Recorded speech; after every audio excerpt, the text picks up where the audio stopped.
Hello বন্ধুরা, কেমন আছেন? আশা করি সবাই ভালো আছেন। তো আপনাদের আজকে শেখাবো একদম সহজ নিয়মে প্যান কাটিং সেলোয়ার কাটা। তো দেখেন, ভিডিওটা ফুল দেখলে খুব সহজেই শিখতে পারবেন।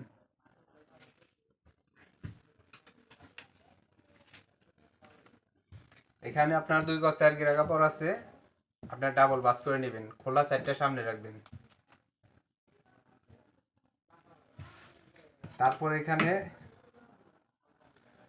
উপরে একদম সমান করে দাগ কেটে নেবেন। তারপর 2 ইঞ্চি পরিমাণ নিচে দাগ দিবেন রাবারের গার্ডের জন্য। তারপর এখান থেকে 14.5 ইঞ্চি, আর এটার লং হলো 38। তো দেখেন এখানে 14.5, আর এখানে এলো লং 38। তো দেখেন এই যে 38, এখান থেকে 2 ইঞ্চি বাদ রাখবেন, তাহলে 36 ইঞ্চিতে দাগ দিতে হবে। তো 2 ইঞ্চি বাদ দিয়ে দিবেন, 36-এ এভাবে সোজা দাগ কেটে নেবেন। তো এখানে 1/2 ইঞ্চি পরিমাণ শিলির জন্য বাদ রাখবেন। তারপর এখানে 12 ইঞ্চি, মানে যার যতটুক ততটুক। তারপরে 1 ইঞ্চি পরিমাণ বাড়তি রাখবেন। তো দেখেন এখন আপনার এই যে 14.5 ইঞ্চি এই জায়গায় সোজা দাগ কাটবেন। তারপর এখানে 14.5 ইঞ্চি নিলাম,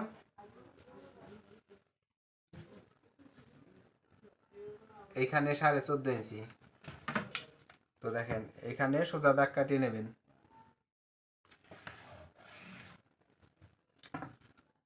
দেখছেন?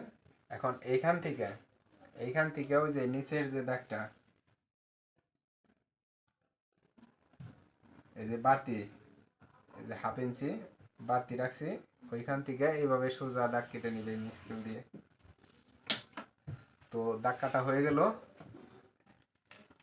এখন দেখেন এই যে উপরে যে বাড়তি কাপড়টা, উপরের বাড়তি কাপড়টা কেটে নেবেন।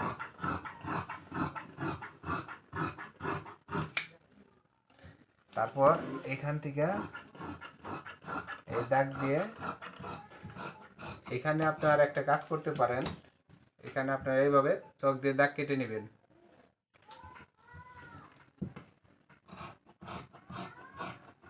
হ্যাঁ, তারপর এইখান থেকে দেখেন, এইখান থেকে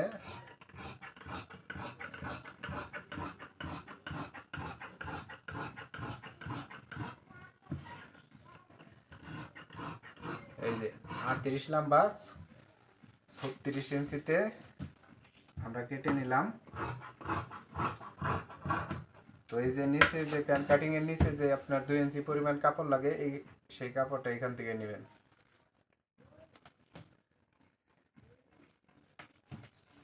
এইখানে নেবেন 5 ইঞ্চি, এইখানেও 5 ইঞ্চি। তারপর আপনার সোজা দাগ কেটে নেবেন। আর দেখেন এটা হলো এই যে এইখান থেকে এটা সমান। তো এই যে হয়ে গেল বন্ধুরা।